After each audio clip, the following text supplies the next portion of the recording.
저와 여러분 한 절씩 교독해서 받들어 읽겠습니다. 이는 하나님의 말씀들입니다. 남편들이여 아내 사랑하기를 그리스도께서 교회를 사랑하시고 교회를 위해 자신을 내어주심 같이 하십시오. 그리스도께서 이렇게 하신 것은 말씀을 통해 교회를 물로 씻어 깨끗하게 해서 거룩하게 하시고 티나 주름이나 다른 지저분한 것들이 없이 교회를 자기 앞에서 영광스러운 모습으로 서도록 해서 오직 거룩하고 흠이 없게 하기 위한 것입니다. 이와 같이 남편들도 자기 아내 사랑하기를 자기 몸을 사랑하듯 해야 합니다. 자기 아내를 사랑하는 것은 바로 자신을 사랑하는 것입니다. 자기의 육체를 미워하는 사람은 없습니다. 누구나 자신을 먹이고 보살피기를 그리스도께서 교회를 위해 하시듯 합니다. 이는 우리가 그리스도의 몸의 지체들이기 때문입니다. 이러므로 사람이 부모를 떠나 그의 아내와 연합해 둘이 한 육체가 될 것이다. 이 비밀이 큽니다. 나는 지금 그리스도와 교회에 관해 말하고 있습니다. 함께 읽습니다. 그러나 여러분도 각자 자기 아내 사랑하기를 자기 사랑하듯 하고 아내는 남편을 존경하십시오. 아멘. 오늘은 담임 목사님 출타로 캠퍼스별로 각자 본문을 따라서 설교하게 되었습니다. 물론 지난주일까지 40장 출애굽기 강해가 끝났고 이제 다음 주부터 새로운 본문이 시작되기 전이었기 때문에 자유본문으로 각 교회에 필요한 주제를 가지고 말씀을 나누게 한 것이죠. 또한 우리 담임 목사님이 지금 해외 출타 중에 계십니다.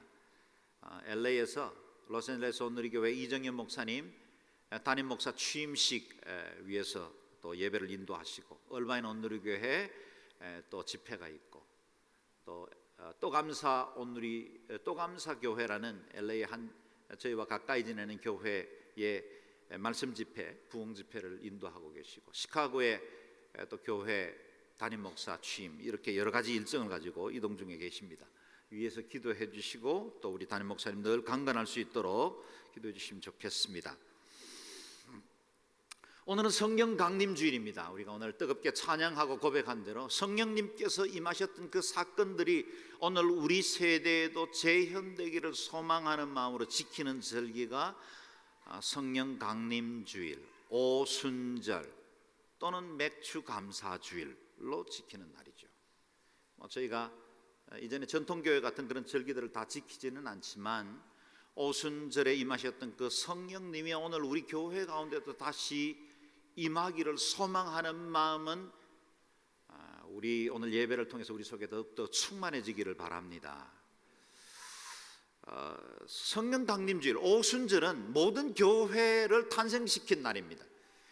그래서 우리 교회 창립일이 따로 있지만 지상에 존재하는 모든 교회의 생일은 오순절입니다. 그래서 이 오순절 성령 강림주일에 우리는 교회에 대해서 다시 한번 묵상하고 돌아보는 시간을 가지면 좋겠습니다. 부활하신 주님 그 이후 7주 77, 49 그 이튿날 안식일 오순절 그렇게 된 겁니다. 그래서 오늘 오순절로 함께 지키면서 교회의 의미들을 돌아보는 귀한 시간 되었으면 좋겠습니다. 먼저 여러분에게 이렇게 물어보겠습니다. 교회란 무엇입니까? 교회. 아마 사람들마다 교회에 대한 이미지 그리고 또 생각들이 다 있을 겁니다. 그리고 교회에 대한 나름대로에 대한 개념을 가지고 있습니다. 제가 목회하면서 놀라운 부분 중에 하나는 목사만 목회 철학과 교회론을 가지고 있는 게 아니라 많은 성도들이 교회론과 목회 철학을 가지고 신앙생활을 하더라는 거예요. 그런데 우리 성도들이 가지고 있는 교회에 대한 이해는 혹 청소년 시기에 친구들에게 전해들은 또는 잘못된 상업주의에 의해서 영향받은 그릇된 성적 지식을 가지고 그것이 전부인 양 착각하는 그런 오해들이 있던 것처럼 교회에 대해서 내가 경험한 교회, 내가 지금까지 신앙생활 온 교회, 눈에 보이는 그 교회들 때문에 내 스스로 단정하고 이럴 것이라고 만든 교회의 모습이 지금의 나의 교회론을 결정하고 있지는 않느냐 하는 겁니다. 교회는 이런 것이고 또 교회는 저렇게 되어야 된다라고 나름 생각하는 그 모든 것들을 오늘 말씀 앞에서 다시 한번 점검해보는 시간이 되었으면 좋겠습니다. 여러분 아십니까? 교회는 하나님께서 이 세상에 세우신 천국의 모형이라는 점에서 지상에 있는 어떤 생각과 개념을 뛰어넘는 신비한 공동체입니다. 교회를 다른 말로 설명하면 미스터리입니다. 교회는 그리스도와 그리고 지상에 존재하는 이 몸된 사람들의 그룹이 하나로 연합되어 있다는 점에서 신비를 전제하지 않고는 교회를 설명하기가 어렵습니다. 그래서 본문 말씀처럼 사도 바울은 일상생활에서 우리가 익숙하게 경험하는 부부관계를 모델 삼아 교회가 어떠해야 하는지를 설명하고 있습니다. 5월 가정의 달이니 이 말씀은 제가 부부관계에 대한 설교를 삼아야 마땅하겠지만 또 부부 세미나에서 많이 인용하는 말씀이기 때문에 오늘 이 본문을 가지고 우리의 가정을 점검해보는 그런 시간으로 삼아야겠지만 오늘은 이 본문 말씀을 가지고 교회를 향하신 하나님의 계획, 그것을 묵상해 보려고 합니다. 먼저 32절 33절 말씀을 같이 읽겠습니다. 시작. 이 비밀이 큽니다. 나는 지금 그리스도와 교회에 관해 말하고 있습니다. 여러분도 각자 자기 아내 사랑하기를 자기 사랑하듯 하고 아내는 남편을 존경하십시오. 무엇을 말씀하고 있습니까? 사도 바울은 오늘 본문에서 말씀하고 싶어하는 것이 교회에 관한 것입니다. 교회에 관한 것을 설명하는데 부부 관계를 샘플로 사용한 것입니다. 그리스도와 교회의 관계는 마치 남편과 아내의 관계와 같다. 신비의 연합을 이루는 공동체다라는 겁니다. 부부 이야기를 하다가 교회 이야기를 다룹니다. 교회 이야기를 하는 것 같은데 어느새 부부 이야기로 결론을 맺습니다. 그러다가 주제가 다시 교회를 중심으로 흐트러지지 않습니다. 이 두 주제는 혼돈스러울 만큼 뒤섞여 있습니다. 다시 말하면 두 관계, 그리스도와 교회와의 관계, 남편과 아내와의 관계는 많은 부분에서 유사합니다. 자매님들 얼굴에는 실망이 가득한 표정입니다. 만약에 남편과 아내와 같은 관계라면 우리 부부의 관계에서 보는 그 어떤 열매들, 내가 느끼는 그 부부 관계, 그건 그리 만족스럽지 못하고 때로는 이로 인해서 마음의 상처와 어려움을 겪은 아내들, 남편들도 많이 있을 겁니다. 그러면 이 본문 말씀이 은혜가 되지 않을 수 있습니다. 그래서 우리가 교회와 주님과의 관계를 본질로 두고 좀 더 우리 부부의 관계들도 점검해 보면 좋겠습니다. 25절 말씀을 함께 읽겠습니다. 남편들이여 아내 사랑하기를 그리스도께서 교회를 사랑하시고 교회를 위해 자신을 내어주심같이 하십시오. 아멘. 이 본문에 보면 교회를 향한 주님의 마음이 어떠한지를 알 수가 있습니다. 그리스도께서 교회를 사랑하셨습니다. 어느 만큼 사랑하셨습니까? 자신을 내어주심같이 사랑하셨습니다. 이 땅에 육신을 입고 그리스도께서 오실 때 두 가지의 꿈, 목표가 있었습니다. 첫 번째는 십자가를 지는 일이었습니다. 십자가를 통해서 온 인류에게 구원을 주시기 위한 하나님의 계획을 이루기를 원하신 것입니다. 그래서 구약시대 때부터 아담과 하와의 범죄 이후로부터 주어진 그 수많은 죄악과 하나님을 떠나 불경건하고 불의하고 하나님을 떠난 우상숭배의 그 모든 것들을 이제 그리스도의 십자가로 정결하게 하고 용서하시고 받아들이시기 위해서 주님은 십자가 지시기 위한 목표를 이루기를 원하셨습니다. 또 하나는 이 구원, 이 십자가의 은혜를 전해지고 세대와 세대를 따라 하나님의 영광을 전파할 교회를 세우기를 원하셨습니다. 그래서 주님께서 이 땅에 오셔서 하신 여러 사역들이 있지만 두 가지로 그 사역을 정리하면 하나는 십자가요, 또 하나는 교회입니다. 주님께서 인류를 구원하시기 위한 그분의 계획을 위해서 주님은 자신을 내어주시되 십자가에서 끔찍한 고통과 그 모든 시험을 다 담당하셨습니다. 자신을 낮추시고 죽기까지 복종하셨습니다. 교회를 향한 그리스도의 마음입니다. 아내를 향한 남편의 마음이 되어야 합니다. 그렇다면 이렇게 묻습니다. 교회가 무엇입니까? 예수님과 사도 바울이 활동하던 당시에 교회는 헬라어로 에클레시아, 에크라는 말은 어디서 끄집어내다 그런 뜻입니다. 불러내어 모으다 그런 뜻을 가지고 있는 이 단어를 사용해서 교회라고 부르게 되었다는 것입니다. 여기 교회에 대한 정의를 함께 읽어보면 좋겠습니다. 교회란 시작. 교회란 세상으로부터 부름받아 예수 그리스도를 구주로 고백하는 하나님께 속한 사람들의 공동체이다. 세상으로부터 부름받아 하나님께 속한 사람들의 공동체를 이룬 것이 교회라 하는 겁니다. 그래서 단순히 교회는 외형적 건물이나 그 구성하고 있는 운영을 위해서 조직을 만든 것이 교회일 수는 없습니다. 분명 교회를 위해서는 요긴하고 그런 것들이 교회를 건강하게 이 땅에 유지시키는 것이면 틀림이 없지만 그것 자체가 교회인 수는 없습니다. 그래서 예배당은 있지만 이 건물 자체가 교회일 수는 없습니다. 무엇이 교회입니까?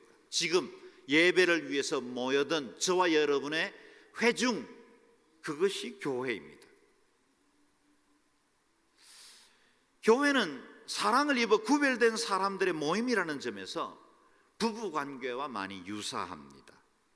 내가 한 사람의 남편이 된다는 건 이 지구상에 존재하는 35억의 모든 남자를 포기한다는 뜻 아니겠습니까? 웅장한 음악과 함께 결혼식에 마취를 들으면서 걸어 들어올 때 모든 남자는 이제 모든 여인들을 다 포기하고 이제 한 여자만을 나의 여자로 삼고 살아가겠다고 결정하는 것 아니겠습니까? 그래서 결혼 서약은 사실은 당신과 내가 하나가 됩니다. 그 서약보다 오히려 다른 모든 남자와 여자는 이제는 포기합니다. 한눈 팔지 않겠습니다. 그게 결혼 서약 아니겠습니까? 교회란 세상이라는 엑스 허즈번드, 전 남편을 버리고 이제는 새롭게 우리를 불러주시고 거룩한 신부로 단장케 하셔서 다시 오시는 그 신랑 되신 예수님 앞에 정결함으로 살아가야 하는 공동체입니다. 그렇기 때문에 옛 남편과 세상을 기웃거리는 건 영적 간음에 해당됩니다. 우리는 하나님께서 구별하여 공동체로 세워주셨습니다. 그래서 하나님의 백성은 오로지 하나님 한 분 사랑하고 주님의 뒤를 따르는 자로 살도록 에클레시아, 교회에 모아주셨다는 것입니다. 사도 바울은 사도행전 20장 28절에서 에베소의 장로들에게 교회를 당부하면서 이렇게 말씀하십니다. 하나님이 자기 피로 사신 교회를 치게 하셨느니라. 교회는 뭡니까? 하나님이 자기 피로 사신 것입니다. 교회를 자기 피로 사셨다는 말에는 두 가지의 중요한 의미를 담고 있습니다. 첫 번째는 교회는 희생을 전제로 하고 있었다라는 겁니다. 오늘날 우리가 교회 공동체를 이루는 것은 예수 그리스도께서 자기 피를 쏟으시고 하늘 영광 버리시고 이 땅에 철저히 낮아지셔서 희생하셨기 때문에 세워질 수 있는 공동체였습니다. 교회는 대속의 은혜 위에 세워졌습니다. 교회는 그리스도의 피가 전제된 공동체입니다. 그래서 지상에 존재하는 모든 교회는 그 자체로 성결하고 거룩합니다. 우리 눈앞에 어떤 교회 모습을 보이든지 간에 이제까지 여러분이 경험한 교회가 어떠했든지 간에 우리 마음속에 다시 새기고 교회에 대해서 바로 보아야 할 것은 신비, 미스터리의 공동체인 이 지상의 교회는 하나님께서 그리스도로 피로 값주고 사신 공동체라는 겁니다. 두 번째 의미는 이 교회의 소유가 하나님이시다라는 걸 의미합니다. 하나님이십니다. 피로 값주고 사셨습니다. 누가 교회의 주인이십니까? 그리스도십니다. 교회가 온전하게 교회의 사명을 감당하려면 머리 대신 그리스도의 뜻을 따르고 그리스도께 온전히 복종할 때만 건강성을 유지할 수 있습니다. 교회를 창립한 개척한 목사가 교회 주인이 될 수 없습니다. 일부 몇몇의 장로님들이나 운영위원회가 교회 주인일 수 없습니다. 교회의 목소리 큰 사람, 세상에서 대접받거나 지위가 높은 사람이 교회에 와서도 또다시 다른 사람들 위에 군림하는 것은 건강한 교회일 수 없습니다. 교회는 예수 그리스도를 구주로 믿는 사람들이 모인 공동체이고 그 안에는 오로지 한 분, 그리스도 외에는 어느 누구도 높임받아서는 안 됩니다. 그리스도의 뜻에만 순종하는 교회가 되어야 합니다.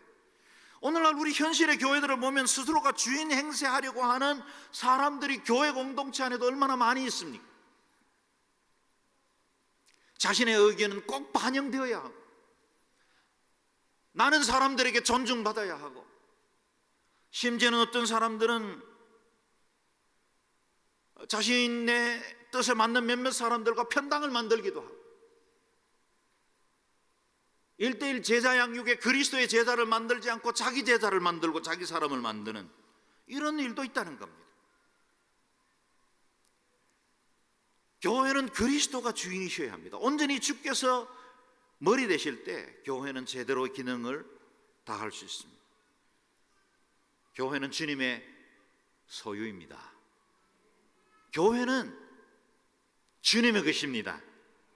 이 단순한 사실, 우리가 아멘으로 고백하는 이것이 진실로 내 삶에서 우리 교회 공동체 안에서 관계 안에 이루어지면 이 지상에 존재하는 많은 교회 문제들이 얼마나 쉽게 사라질 수 있을까요?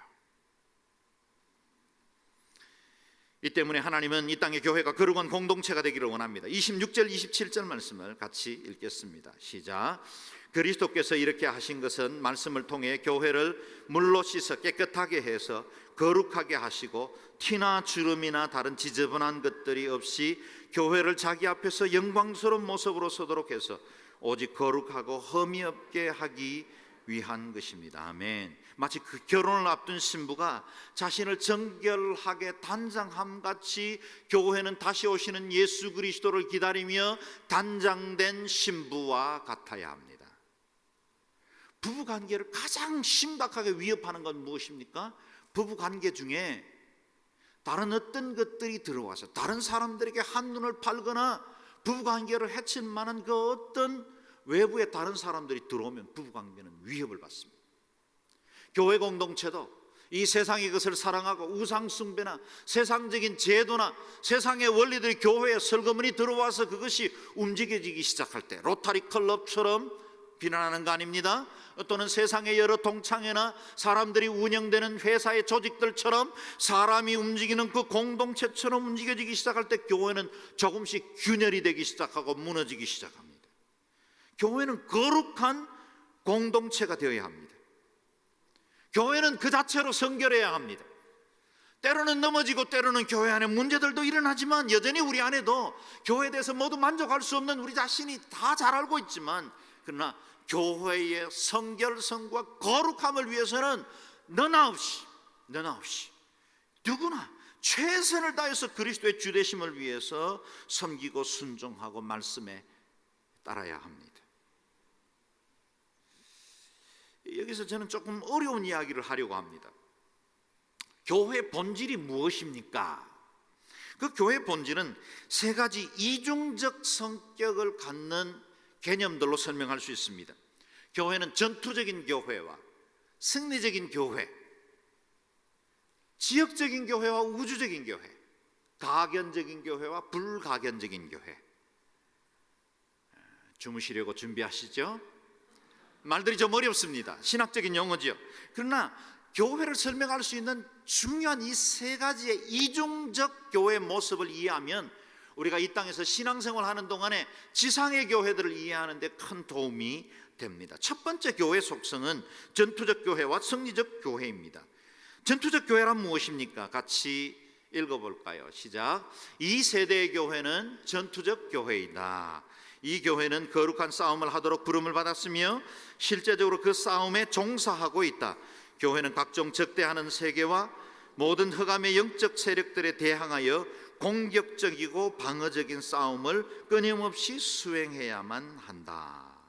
그렇습니다. 교회는 이 땅에 존재하는 동안에는 전투적이어야 합니다. 마치 우리 각 개인이 에베소서 6장에 하나님의 전신갑주를 입고 우리에게 주어진 여러 영적 전쟁을 믿음으로 승리해야만 같이 교회 공동체 역시 이 세대에 교회를 설거머니 회방하고 무너뜨리고 영적 균열을 가져오는 것들과 대항하여 이겨 승리해야 합니다. 교회의 거룩과 순결을 위한 투쟁이 지상의 교회는 계속되어야 합니다. 그래서 지상의 교회는 주님 다시 오실 때까지 우리가 이 뽑아든 전투의 칼을 꼽아서는 안 됩니다. 이 땅의 교회가 때로는 상처도 입고 때로는 전쟁에 패하기도 하고 세상 앞에 조롱거리가 되기도 합니다. 그러나 교회는 영적 전쟁에서 승리하도록 부름받았고 우리가 승리할 수 있는 이유는 이 땅에 있는 교회뿐만 아니라 지상의 교회가 아니라 하늘에 있는 교회 때문에 우리가 이 전투를 계속해 나갈 수 있습니다. 읽어볼까요? 승리하는 교회, 지상의 교회가 전투하는 교회라면 하늘에 있는 교회는 승리하는 교회이다. 여기에서 전투의 함성은 승리의 노래로 바뀌어지며 십자가는 왕관으로 대체된다. 싸움은 끝나고 전투는 승리하며 성도들은 그리스도와 더불어 영원 무궁토록 통치하게 될 것이다. 마치 요한계시록에서 사도 요한이 보았던 그 밤모습의 영광의 교회들, 그 교회의 승리의 환상이 곧 승리하는 교회입니다. 교회는 항상 이중적입니다. 이 지상에서는 우리가 계속해서 치열하게 투쟁해야만 하는 교회입니다. 그러나 동시에 우리의 또 다른 교회의 모습은 저 천성에서 승리하는 교회의 모습이 평행하여 움직이고 있어요. 만약에 지상의 교회만 있다면 우리는 실패하고 말 겁니다. 그리고 낙심할 거예요. 교회에 대해서 기대감이 사라집니다. 지상의 교회 때문에 믿음을 버리고 내가 신앙생활을 해서 떠날 수도 있습니다. 그러나 우리의 믿음이 이 땅으로 끝나지 않고 영원으로 이어지고 우리의 교회가 이 땅에서 끝나지 않고 승리하는 교회, 영원한 교회로 이어지기 때문에 우리는 교회에 대해서 실망하지 않고 믿음으로 나아갈 수 있습니다. 교회의 두 번째 속성은 지역적 교회와 우주적 교회입니다. 지역적 교회, 같이 읽어볼까요? 지역적 교회란 뜻은 지방에서 신앙을 고백한 성도들이 모여있는 단체를 의미하는데 우주적 교회가 거기에서 신실하게 재현되어야만 한다. 그러나 대부분의 지상교회들은 자신들의 설립 목적에서 많이 빗나가고 있다. 지상의 교회, 이 지역에 세워진 교회는 지역사회의 구성원들로 구성이 되고 지역을 섬기도록 하나님께서 부름을 주셨습니다. 그렇기 때문에 이 지상의 교회들은 항상 교회 중심적, 개교회 중심적이 되기가 쉽습니다. 우리 개인이 이기적이 되듯이 교회들도 끊임없이 자기 교회 중심으로 가려고 해요. 그래서 그 교회에서 좀 신앙생활이 힘들지 않아 우리 교회와 굉장히 은혜가 넘쳐. 그래서 자꾸만 우리 교회로 이끌어 가려고 하고 또 우리끼리 신앙생활하고 우리끼리 좋은 공동체 프로그램들을 통해서 즐기려고 하는 경향들이 우리 안에 끊임없이 있다는 거예요.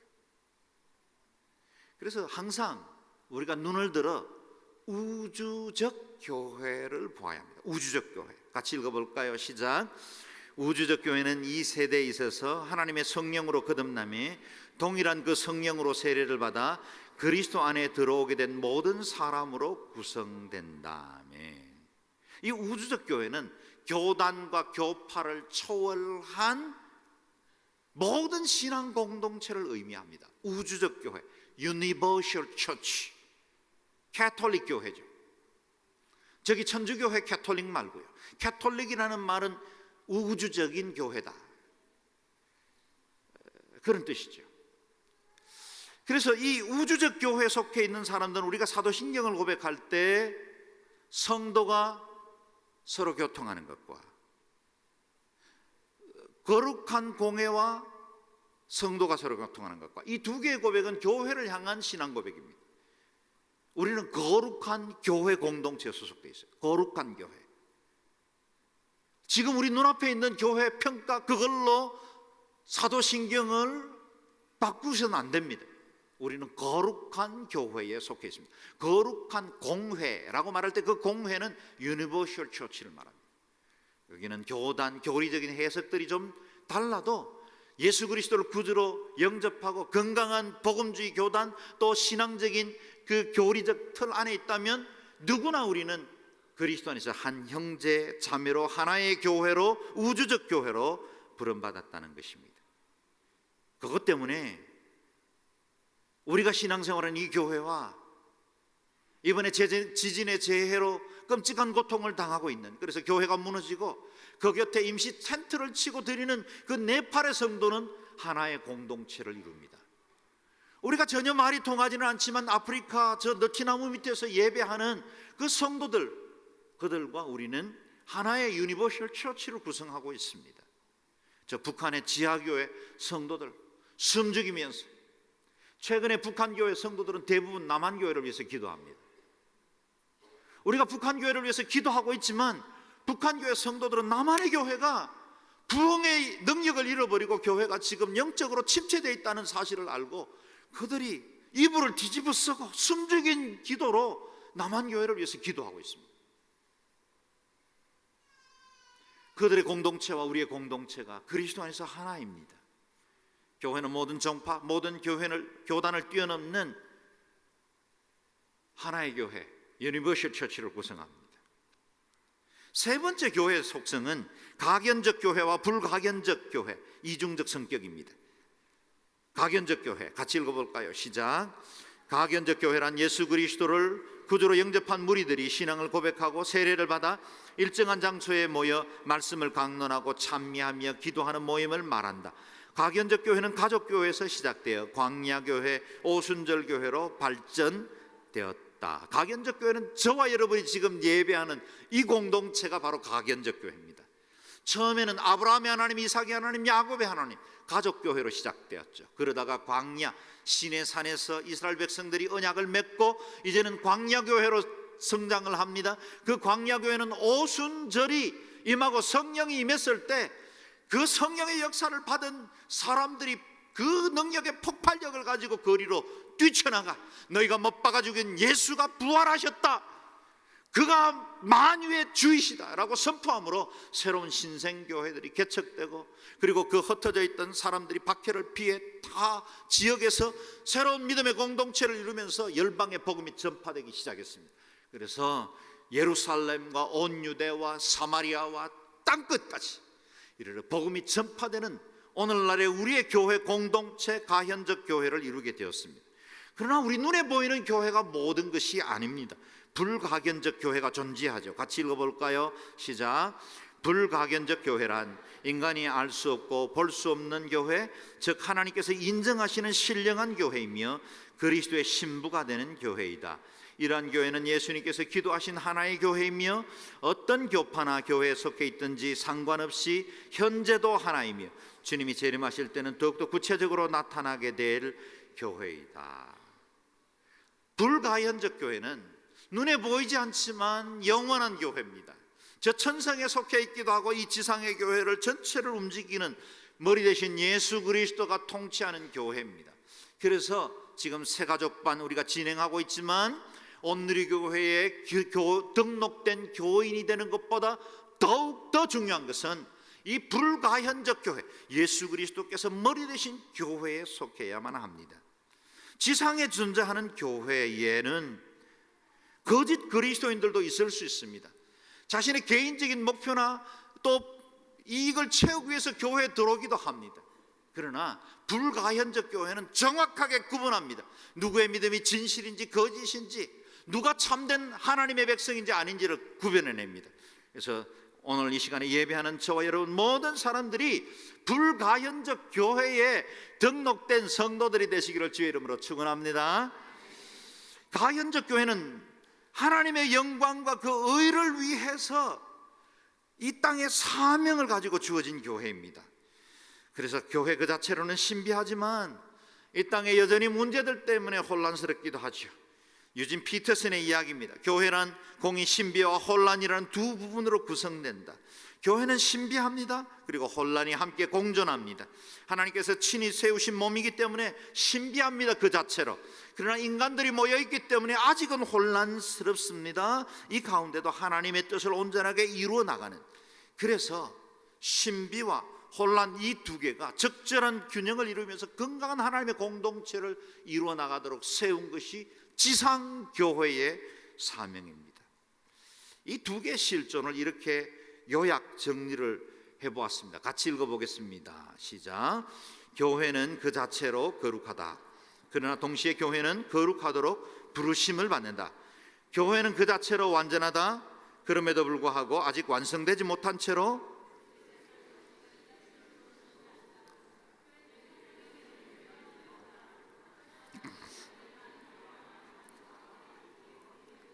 그렇습니다. 네, 두 개의 항상 성격이 우리 교회 안에는 같이 존재합니다. 하나만 보고 실망하면 안 됩니다. 하나만 보고 믿음에 낙담해서는 안 됩니다. 이 영원한 교회의 이중적 성격을 보고 지상의 교회에 있지만 영원한 교회를 사모하는 성도들이 되어야 합니다. 그래서 교회는 정결한 신부와 같이 티나 주름이나 다른 더러운 것이 지배하지 못하도록 거룩하고 흠이 없는 모습을 위해서 끊임없이 노력하는 공동체가 되어야 합니다. 저와 여러분이 이 일을 위해서 부름을 받았습니다. 이제까지 교회 경험이 어떠했던지를 피차 묻지 마십시오. 다른 교회가 어떻게 신앙생활을 하고 있는지에 대해서도 묻지 마십시오. 만약 저와 여러분이 양지 온누리교회를 구성했거든, 이곳에서 신앙생활하는 기간이 얼마이든지 간에 이곳에서 하나님의 영광과 의를 드러내고 거룩한 신부로 티나 주름이 잡히지 않도록 하나님의 건강한 공동체로 세워나가는 일에 함께 헌신할 수 있기를 주의 이름으로 축원합니다. 여기 우리 교회론의 결론과 같은 말씀이 28절에서 30절에 나옵니다.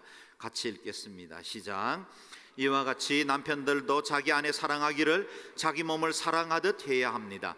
자기 아내를 사랑하는 것은 바로 자신을 사랑하는 것입니다. 자기의 육체를 미워하는 사람은 없습니다. 누구나 자신을 먹이고 보살피기를 그리스도께서 교회를 위해 하시듯 합니다. 이는 우리가 그리스도 몸의 지체들이기 때문입니다. 아멘. 이 땅에 존재하는 모든 교회들은 그리스도의 몸에 속한 지체들입니다. 저와 여러분은 몸 대신 그리스도께 속해 있는 지체입니다. 그래서 그리스도의 영적 자양분, 그분의 인격적 특성, 그분의 사랑, 그것이 우리의 삶 중에 하나로 연합될 때 우리를 통해서 건강한 교회가 세워질 수 있습니다. 에베소서 1장 23절에는 교회는 그의 몸이라 그랬습니다. 저와 여러분의 소속은 그리스도입니다. 우리는 누구에게 속했습니까? 그리스도께 속했습니다. 우리가 구성하고 있는 이 교회는 누구께 속했습니까? 그리스도께 속했습니다. 주님께서 우리를 사랑하시는 것은 우리가 완전해서가 아니지요. 그리스도께 속했기 때문에 주님은 우리를 포기하지 않습니다. 버리지 않습니다. 이 땅의 교회들이 모나기도 하고 부족함도 있고 허물도 많은데 하나님이 이 지상의 교회를 버리지 않고 여전히 이 세상의 유일한 소망으로 삼으시는 이유는 무엇입니까? 그리스도께 속했기 때문입니다. 그래서 지상의 교회를 통해서 하나님은 영광 받으시기를 원하고 지상의 교회가 세상을 치유하고 구원하는 도구가 되기를 원하십니다. 그래서 교회 존재 이유가 납니다. 신학자 하비 콕스는 하나님은 교회를 사랑하는 것이 아니라 세상을 사랑한다라고 하셨습니다. 오해 없으시기를 바랍니다. 하나님은 세상만 사랑하고 교회를 사랑하지 않는다는 뜻도 아닙니다. 그러나 동시에 하나님은 교회만 사랑하고 세상에 대해서 무관심한 분이 아니십니다. 하나님은 세상을 사랑하십니다. 이를 위해서 교회를 세상에 주셨습니다. 교회가 존재하는 이유는 이 세상을 구원하시기 원하시는 하나님의 뜻을 이 땅에 이루는 것에 있습니다. 다시 말하면 저희가 존재하는 이 이유는, 예배하는 이유는, 우리가 이곳에 신앙 공동체를 이루어야 하는 이유는 이 지역 사회와 세상을 위한 하나님의 뜻을 이루는 것에 있다는 것입니다. 주님의 마음을 소유해야 합니다. 그 마음을 가지고 이 세상을 보아야 합니다. 교회는 우리 스스로만을 위해서 존재하지 않습니다. 우리끼리 예배하고 은혜로운 감동적인 공동체 예배하면서 자랑하고 즐거워하는 것에 그쳐서는 안 됩니다.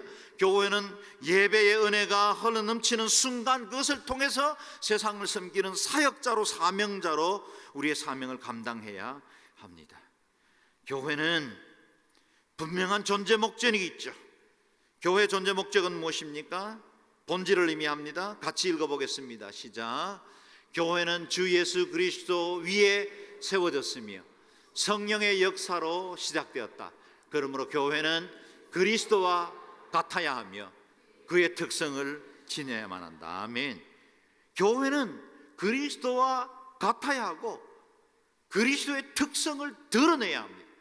세상을 향한 하나님의 액션 플랜이 교회입니다. 하나님, 세상이 왜 이렇게 부정하고 악하고 이렇게 가난한 자들이 불공평하게 삽니까? 그렇게 묻지 말고 왜 교회가 우리에게 주어진 이 은혜와 사랑을 제대로 드러내지 못했기 때문에, 교회가 정의를 나타내지 못하고 교회가 가난한 자들에게 은혜의 손을 내밀지 못했기 때문에 이 교회가 세상이 이렇게 가난한 자 불공평과 어려움이 있다는 것에 대해서 우리가 가슴을 쳐야 합니다. 이 일 때문에 교회는 끊임없이 그리스도를 닮아가도록 부름받았고, 교회는 그리스도께서 하셨던 5가지의 일들, 그것을 교회의 5대 사명으로 붙들고 있습니다. 예수 그리스도께는 이 땅에 계시는 동안 하나님 한 분만 영화롭게 하기를 원하셨습니다. 그래서 우리는 예배합니다. 그리스도께서는 제자들을 구별하여 세우시고 삶으로 가르치셨습니다. 그래서 우리는 교육하는 것입니다. 주님께서 가난한 사람들을 사랑하시되 끝까지 사랑하셨습니다. 차별하지 않으셨습니다. 그래서 교회는 교제합니다. 그리스도께서 가난한 이웃들의 벗이 되시고 아낌없이 당신을 내어주셨습니다. 그래서 교회는 세상을 향하여 봉사합니다. 주님께서 친히 복음을 전파하시고 잃어버린 영혼들을 구원하시기 위해서 십자가를 지셨습니다. 그래서 교회는 선교합니다. 5대 기둥입니다. 이 5대 사명이 교회를 지탱할 때 건강한 공동체를 이루어갈 수 있습니다. 그러므로 여기 양지 온누리교회도 끊임없이 사도행전적인 바로 그 교회를 이루고 그 꿈을 안고 사도행전 29장을 기록해야 합니다. 우리 주님께서 기뻐하는 공동체, 우리의 3대 목회 철학은 무엇입니까? 예배 공동체, 성령 공동체, 선교 공동체입니다. 이 3대 정신을 이루어 나갈 때 예배가 살고 성령 충만한 공동체가 되고 열방의 선교를 하고 이웃을 구원하는 일에 쓰임받을 수 있는 것입니다. 이런 교회를 위해서 우리가 달려오다가 생겨난 비전이 2,000만 비전입니다. 2,000명 선교사를 파송하고 열방의 2,000교회를 개척하자는 것입니다. 우리는 이 꿈을 안고 지금까지 달렸고 1,740명의 선교사를 지금까지 파송해 왔습니다. 그리고 향후 2-3년 안에 2,000명 선교사 파송 비전을 완성하게 될 것입니다.